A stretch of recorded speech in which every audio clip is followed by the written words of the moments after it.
Hello बच्चों, last lecture में हमने अर्थ के मैग्नेटिक एलिमेंट को डिस्कस किया था, जिसमें हमने दो एलिमेंट डिस्कस किए थे। एक था मैग्नेटिक डिक्लाइनेशन और दूसरा था मैग्नेटिक इंक्लाइनेशन। थर्ड कंपोनेंट बचा था और थर्ड कंपोनेंट है horizontal component of earth magnetic field. इस एलिमेंट को समझने से पहले हम फिर से लास्ट लेक्चर में जाते हैं और फिर हम इसको दोबारा एक्सप्लेन करेंगे। तो लास्ट लेक्चर में हमने ये पढ़ा था, अगर किसी हम मैग्नेटिक निडल को फ्रीली सस्पेंड कर देते हैं वर्टिकल सपोर्ट से, तो ऐसी स्थिति में क्या होगा, उसके लिए एक छोटी सी एक्टिविटी है, वो मैं आपको बताता हूं।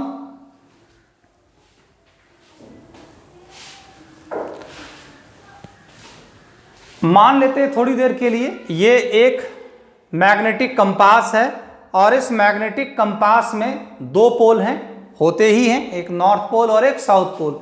जब हम इसको फ्रीली, सपोज हमने इसको इस तरीके से फ्रीली सस्पेंड किया, तो ये जैसे ही हम इसको फ्रीली सस्पेंड करेंगे तो ये फ्री है हॉरिजॉन्टल प्लेन में घूमने के लिए और वर्टिकल दोनों में। तो ये हॉरिजॉन्टल में और वर्टिकल दोनों प्लेन में ये अलाइन कर सकती है। तो मान लीजिए हमने इसको इस तरीके से हैंग किया और थोड़ी देर के लिए ये सपोज कर लेते हैं, ये जो बोर्ड है वो है मैग्नेटिक मेरिडियन। तो जैसे ही हम इसको अलाइन, जैसे ही हम इसको फ्रीली सस्पेंड करेंगे, ये अपने आप को क्या करेगी, एडजस्ट करेगी और एडजस्ट करते हुए ये अपने आप को इस तरीके से मैग्नेटिक मेरिडियन में ले आएगी। तो ये इस समय अब मैग्नेटिक मेरिडियन में आ गई। तो ये कहाँ लाई कर रही है, मैग्नेटिक मेरिडियन में लाई कर रही है।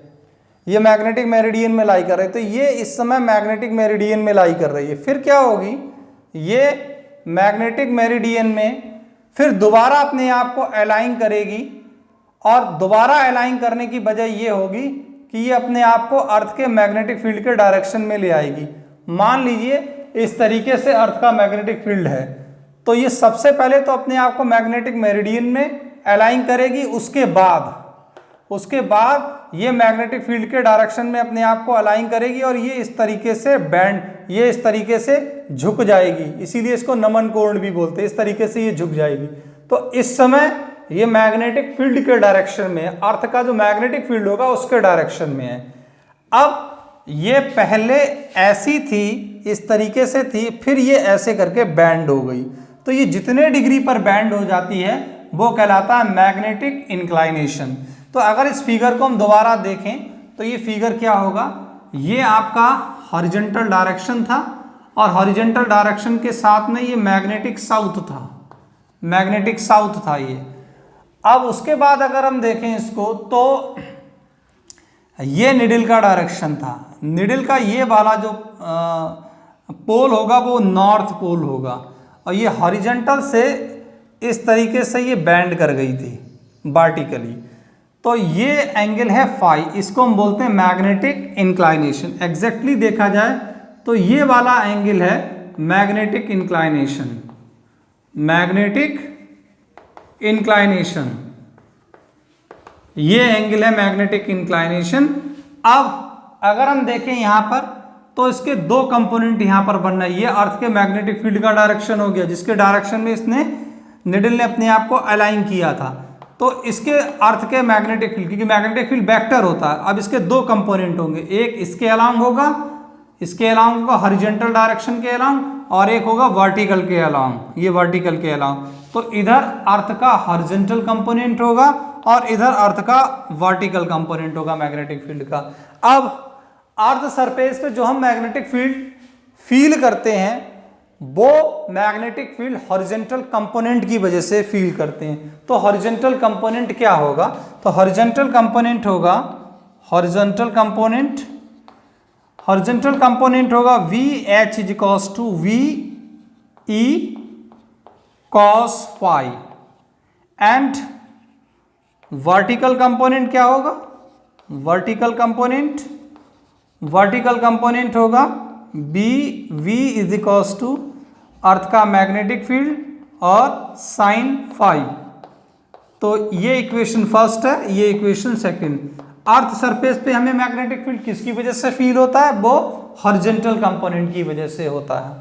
तो ये जो इक्वेशन है, this one this one gives the magnetic field of earth on the surface. Surface पे जो भी हम मैग्नेटिक फील्ड एक्सपीरियंस करते हैं वो इसकी वजह से करते हैं। अब हमें एक पॉइंट पर दोनों कंपोनेंट दिए हुए हैं और आपसे कहा जाए कि वहां पर आपको मैग्नेटिक इंक्लाइनेशन फाइंड आउट करना है, तो हम कैसे करेंगे? इक्वेशन सेकंड को हम डिवाइड कर देते हैं इक्वेशन फर्स्ट से। तो क्या मिलेगा? मिलेगा में V over V H is equals to sine phi over क्या मिलेगा? Cos phi. तो ये आ जाएगा tan phi is equals to V over कितना? बी एच, और फाई की वैल्यू यहां पर आ जाएगी टेन इनवर्स बी ओवर कितना? B H. इस फार्मूले से हम क्या फाइंड आउट कर सकते हैं? एक ऐसी जगह पर जहां पर दोनों कंपोनेंट दिए हुए हैं वहां पर मैग्नेटिक इंक्लाइनेशन यानी डिफ को फाइंड आउट कर सकते हैं। एग्जाम्पल के तौर पर बता रहा हूं, बोर्ड में एक क्वेश्चन आया था 1 नंबर में कि एक पॉइंट है सरफेस पर, अर्थ के सरफेस पर ये एक पॉइंट है, सपोज अर्थ के सरफेस पर ये एक पॉइंट है और इस पॉइंट पर वर्टिकल कंपोनेंट और हॉरिजॉन्टल कंपोनेंट दोनों आपस में बराबर हैं। This is the point on the surface of the earth where the vertical component and the horizontal component are equal. Then find the magnetic inclination. How to find it? तो formula क्या बनेगा? We have phi is equals to tan inverse VV over BH and BH also equal to VV, and it becomes phi is equals to tan inverse 1, और tan inverse 1 कितना होता है? 45 degree. सीधी सी बात है, अगर एक ऐसी जगह है जहां पर हॉरिजॉन्टल कंपोनेंट और वर्टिकल कंपोनेंट दोनों बराबर हैं तो वहां पर मैग्नेटिक इंक्लाइनेशन कितना होगा? मैग्नेटिक इंक्लाइनेशन होगा 45 डिग्री, राइट। तो ये बात हो गई थर्ड कंपोनेंट की। अब एक और इंपॉर्टेंट इंफॉर्मेशन,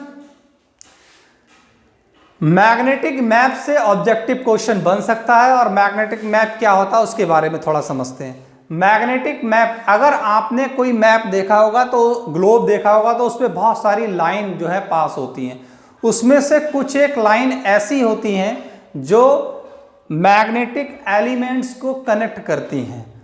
वो 3 लाइनें मैंने यहां पर सेलेक्ट करी हैं। वो 3 लाइनें कौन कौन सी हैं? सबसे पहले है आइसोगोनिक लाइन। मैग्नेटिक मैप पर आपको आइसोगोनिक लाइन मिलेंगी देखने को, और आइसोगोनिक लाइन वो लाइन होती है जहां पर लाइन का मतलब एक ऐसी लाइन जो 2 पॉइंट को कनेक्ट करती है। ये 2 पॉइंट को ये लाइन कनेक्ट कर रही है, तो इस वाले पॉइंट पर, इस वाले पॉइंट पर अगर मैग्नेटिक डिक्लाइनेशन यहां पर और यहां पर सेम होगा और इन दोनों पॉइंट को ये लाइन कनेक्ट कर रही है, तो ये वाली लाइन क्या कहलाएगी? आइसोगोनिक लाइन कहलाएगी। A line which join the point where the magnetic declination is same is called isogonic line. एक ऐसी लाइन जो 2 ऐसी जगह को जोड़ती हो जहां पर मैग्नेटिक डिक्लाइनेशन सेम हो, तो उस लाइन को हम आइसोगोनिक लाइन कहते हैं। अब बात कर लेते हैं आइसोक्लिनिकल लाइन जो है वो क्या होगी? आइसोक्लिनिकल लाइन जो है वो ऐसे 2 पॉइंट को कनेक्ट करती है जहां पर मैग्नेटिक इंक्लाइनेशन सेम होता है। तो the line which connect the 2 points where the magnetic inclination is same is called isoclinical line, right. इसी में एक्लाइनिक लाइन होती है। एक्लाइनिक लाइन क्या होती है? एक्लाइनिक लाइन ऐसे 2 पॉइंट को कनेक्ट करती है जहां पर मैग्नेटिक इंक्लाइनेशन या डिप 0 डिग्री होता है। तो एक ऐसी लाइन जो 2 ऐसे पॉइंट को कनेक्ट करती है जहां पर डिप 0 होगा उसे बोलेंगे एक्लाइनिक लाइन, राइट। थर्ड वन, ये इसी का पार्ट है। थर्ड वन है आइसोडायनेमिक लाइन। तो आइसोडायनेमिक लाइन क्या होती है? आइसोडायनेमिक लाइन उस लाइन को बोलते हैं जो ऐसे 2 पॉइंट को कनेक्ट करती है जहां पर अर्थ का हॉरिजॉन्टल कंपोनेंट मैग्नेटिक फील्ड का सेम होता है। यानी कि ऐसी 2 जगह पर कनेक्ट करेगी जहां पर आपको अर्थ का मैग्नेटिक फील्ड क्या लगेगा? सेम। तो ऐसी लाइन को हम बोलते हैं आइसोडायनामिक लाइन। ठीक है, आइसोडायनामिक लाइन ऐसे दो पॉइंट को कनेक्ट करती है जहां पर पृथ्वी के यानी कि अर्थ के मैग्नेटिक फील्ड का हॉरिजॉन्टल कंपोनेंट सेम होता है। तो डियर स्टूडेंट, ये था मैग्नेटिक मैप के बारे में इंफॉर्मेशन।